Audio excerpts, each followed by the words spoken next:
So there's absolutely nobody down here in Parliament Square, and we're just about to have the Brexit vote. We can see behind us that the Parliament is now about to decide whether or not we're going to actually have a proper Brexit. We have seen that Jeremy Corbyn, who has now indicated that the country, or the Labour Party and specifically, are now potentially going to offer a second referendum, which is very problematic for the Labour Party, because Jeremy Corbyn said that this is a once in a lifetime vote, which doesn't really make much sense, being a once in a lifetime vote, if you're not going to actually implement what was voted for, and you're going to make the people vote again. So this is a real situation here, with a lot of different factors between the MPs in various parties. Now the split on the left and the right means that people who are pro-Brexit, complete out Brexit, basically a no Brexit, are in a minority within the Parliament, although possibly representing the majority of people within the country. So this is a major problem. So there's a lot of MPs who are now either looking for to stay within the customs union and the single market, which is effectively not actually leaving the EU. So they're looking to fudge the actual leaving of the EU. The Remainers, which are a large proportion of the MPs, are really trying to gerrymander the situation where we don't actually have an in-out referendum. We don't actually leave the EU, then we have another referendum. So the real question is, if we had another referendum and the people voted to leave again,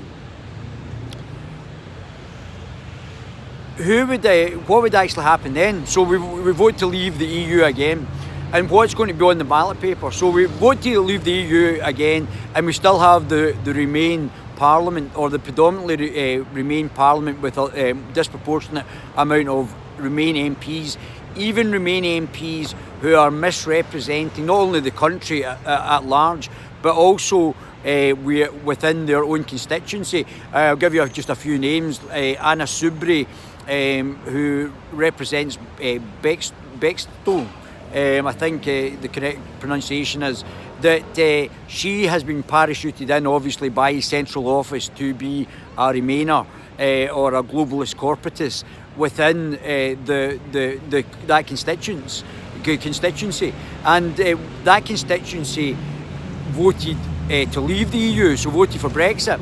So Anna Soubry now wants either a second referendum or to remain within the customs union and the single market. So basically, she's misrepresenting her constituents who predominantly voted to leave, not only misrepresenting her own constituents, but also misrepresenting the country at large. On the Labour side, we have Anna Turley, who is representing another Labour constituency. And the Labour constituency that she represents was also Brexit, voted for Brexit, possibly even a higher margin than Anna Soubry's. And basically they have not, or they're not going to leave, or they wanted to leave, our constituents wanted to leave the EU, and they are basically not being allowed to be represented by the MP, because obviously the MPs are now saying we're not going to implement the will that even within our constituency, or the British people at large, we've decided that we're going to just fudge the full Brexit. So this is a major problem that we're seeing, the misrepresentation of political will of the people, or even in the constituency, by the MPs, who are now misrepresenting their constituents. And Anna Soubry, I think, had some sort of challenge to her candidateship. She would narrowly got in the last election by only 600 votes, but we've already seen, probably because from Brexiteers, that that she is basically not representing her constituents. So I mean, it's a massive problem for her, because obviously she may be deselected, or they might not vote her in next time, because obviously we've all seen what's actually happened with Anna Soubry, that she has not represented our constituents. But now we've seen with the Labour Party, which is even worse for Jeremy Corbyn, because all those northern seats that have voted for Labour are now not being represented by their respective Labour Party MPs, and they're basically ignoring it on immigration, and they're also ignoring it, or ignoring the will of the people on the fact that they're wanting this soft Brexit to stay in the European Union by staying in the single market and staying in the customs union. And if we stay in the customs union, it means that we can't make our own trade deals with other parts of the world. And there's also this difference between WTO rules and also zero tariff deals. So that's an issue as well. It would be better, obviously, to have zero tariff rules throughout the world, and that would actually increase other people's productivity and obviously increase or reduce the cost for British consumers. So I mean, it's absolutely massive. So Jeremy Corbyn is basically in this London bubble, where the northern constituencies who voted for Brexit, who are also voting Labour, are basically being ignored. And we might see a schism here with people maybe going back to UKIP, because there was lots of UKIP support if the Brexit is not delivered. And even if they did get a second referendum, it would be a big problem for what would be in the actual the ballot paper. I think they're looking to split the vote, because if it was just a leave or remain on the actual ballot paper, then we've already voted to leave. So, and that has not been implemented. This is the first time a referendum has not actually been implemented, and we've been forced to vote again, which is completely undemocratic. We have a referendum. That's like if we went back to when we joined in the EEC, if we had the referendum because they didn't like it, we would have to vote again. So there's a real juxtaposition between our MPs and the people just now, and this is going to cause major problems regardless of what actually happens, unless Theresa May is able to go back to the EU and say we need time limit on the backstop. We have to have the right to say when we're coming out the backstop, or that the backstop's taken out altogether.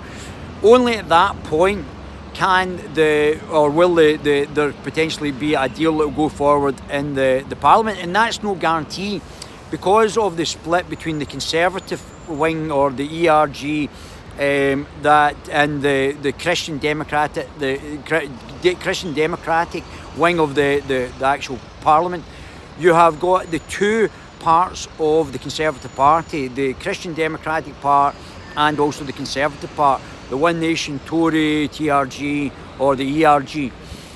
And these two positions, the Christian Democrats have more in common with the Liberal Democrats and the Social Democrats within the Labour Party than they possibly do with the other Conservatives within the Parliament. So this is a major issue. To how are these going to marry up? And then they've got this big block of Christian Democrats, Liberal Democrats, the Greens, all of the SNP or the Nationalists are all basically wanting to stay within the single market and the customs union, which is basically not leaving the EU. So what could actually happen? Well, it could be a massive backlash in the country by people who feel they're being betrayed and not actually being given the Brexit that they've actually voted for to leave the EU. And a lot of people will be very angry, and a lot of Remainers will see that they have not actually facilitated the democratic process that they were meant to implement.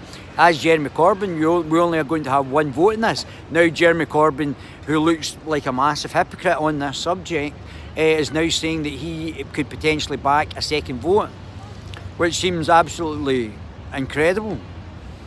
So the schisms in both parties, it's not just the Labour Party, have also got the Social Democratic wing, which is more out of an authoritarian, centralist, corporatist, globalist, centrist cabal in the middle. And then you've got apparently John McDonnell is on the internet saying he was a Marxist, which is very worrying because obviously the ideology of Marx has murdered millions of people throughout the world. Jeremy Corbyn didn't disassociate himself with it. I've seen John McDonnell with communist flags in Trafalgar Square. It's very concerning.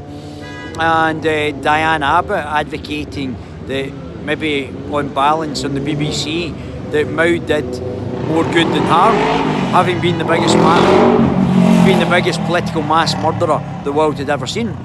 So where the extreme left, or they used to call it the loony left, but the extreme left or the Marxist left, they potentially could be in power, which is going to be very interesting for the country if that came to pass. And we all have to look at Jeremy Corbyn's backing of Venezuela and what's actually happened in Venezuela, that this country has basically deteriorated, to be very concerned. We can also look at Zimbabwe as well, who have got major problems down there in Zimbabwe, and it looks like South Africa might go the same way as Zimbabwe did, especially with the racist sort of land grab that they're trying to do in South Africa, which could lead to people, all people starving in South Africa following this neo-Marxist, through this neo-Marxist ideological lens. So, I mean, it's just a very, very difficult situation. So what's Theresa May potentially going to do? Well, she could go back to the EU. As I said, the EU has already said that they're not wanting to negotiate. Now, if they don't negotiate and it goes to a no-deal Brexit, because the clock is ticking, the no-deal Brexit will go down and down, and by default we could actually leave the EU, which will be an incredible situation by the politicians. Now, what the political class has said, that they will not allow a no Brexit to happen, so they're basically hamstringing their own negotiations before they've actually negotiated with the EU, because the parliament behind us is basically full of Remainers, Remain MPs, who a lot of whom are misrepresenting their constituents. So, I mean, it's concerning to say the least, and I'm very surprised there's not been more mutinies within their constituents, though these people would actually then actually say that you're misrepresenting us. It's very strange that especially the Brexiteers within the country have not put more pressure on Remain MPs to toe the line. So if the Parliament doesn't produce a no-deal Brexit, a lot of these Remain corporatist globalists, these liberalist, liberal, authoritarian liberal MPs might find themselves under a lot of pressure. We've got the Greens, who are a Remain political party. We've got a large proportion of the Social Democrats within the Labour Party are corporatist globalists. They want to remain. We've got the Liberal Democrats, which is Remain. We've got a large section of the Conservative Party that's Remain, and we've got the Nationalists, who are not really nationalists, they're basically globalists. They don't want to come out of they want to come out of this building, but to give their power to Brussels, which isn't really nationalism, as I've said before. So we've got a major issue just now about how Mrs May is going to get it through. For every angle that she can actually try and do, she could be blocked on this. And we could have a second referendum, we could have a no-deal Brexit. The MPs could try and hijack it and try and manipulate the Parliament as well which would be they would be pit the MPs against the people, and we could see such a backlash against the people that are now in there, the remaining MPs in there, that everybody votes UKIP. So if 17.4 million people were so upset that the people in the Westminster Parliament didn't deliver on what was set out in the referendum, that they could all just get voted out. If everybody, the 17.4 million people voted Brexit, voted UKIP, the whole of the UK would absolutely turn purple, and it would be the most massive change in the political system in the UK, and it would totally flip the Parliament, and we might then see there would be no need for a referendum. You would just the UKIP would just be running on a ticket that we would come out of the single market and come out of the customs union and respect the will of the actual 17.4 million people that voted Brexit. And if they do have a second referendum, and the referendum is to leave again, then it would still go back to this Parliament, and then they could still try and do what they're doing just now and block the actual second decision of the referendum. So then it would be an even bigger problem, because some of the Remain people might say this is not democracy, we're going to vote leave just to actually get the democracy or the democratic result that has basically been bastardised. And then it would have to come back here again, and then they could say, oh well, we're still not implementing what you said again, we're going to gerrymander it, or they could put 3 questions, so you vote to a hard Brexit, May's deal and Remain. I don't know why you'd be voting Remain, because we voted to leave, but if that was in to split the leave vote, you would then actually have a situation where you're trying to dilute the actual vote of the leavers or the Brexiteers. So this is they have to come back, they would have to vote again on it. They might then say, oh well, we still want to keep in the single market and the customs union because it's full of Remain MPs. So a second referendum is not going to solve the actual process if the voters leave again. Still comes back here, and the politicians are basically ignoring the vote of the 17.4 million people to actually then say we're not respecting your democracy. Obviously the EU is not democratic, with 28 unelected commissioners dictating legislation with no accountability to the people. So what they can say is, we're ignoring the first referendum, we're going to force you to take a second referendum. If you vote leave again, we can still then nefariously change it so that we're still retaining within the single market and the customs union, or the customs union, and you're still not going to be leaving because of the clash between the MPs and the people now. Mrs May is in a terrible, terrible situation.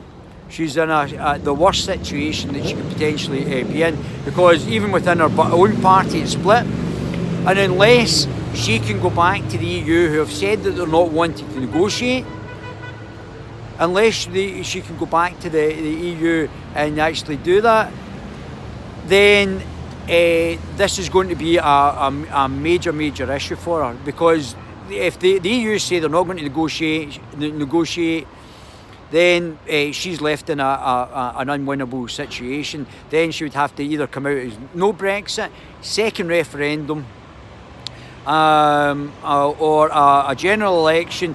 But all of 80% of the MPs were voted in on manifestos that said that we were going to leave the EU, and now we've seen Jeremy Corbyn totally change the actual the actual manifesto that he stood on, to actually potentially include either a second referendum, or B, retaining within the customs union and the single market. We've already seen 1 million Scottish Brexit voters who wanted to leave. There's virtually no, not of the over 50 MPs from Scotland who are actually supporting a no-deal Brexit.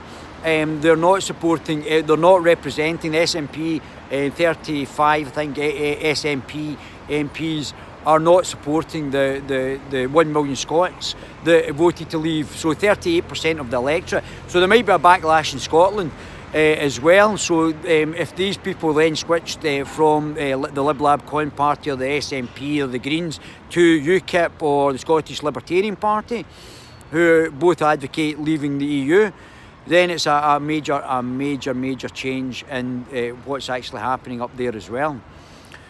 So Mrs May has got major problems. We don't know what's actually going to come out on the back of this. The major problem is the EU going to negotiate? Does the EU want the £39 billion, or are they going to play hard poker and actually potentially have a no-deal Brexit where they're not going to get £39 million? Are we going to see a massive shift away from our current political class to something like UKIP, or I don't know if Nigel Farage's new party is going to be a multi-policy party, if it's just purely for Brexit. But either way, the UKIP seems to be developing a manifesto with multiple policies. Are we going to go to WTO rules, or are we going to have zero tariff rules? All of these questions are unanswered, and we're going to have to actually wait and find out what the actual situation is, because nobody knows, no political pundit knows. There is arithmetic in the Parliament, but that is very, very marginal, and how marginal it is will be played out over the next coming days. I'll hopefully see you tomorrow, guys. Thanks for tuning in, my baby gorillas.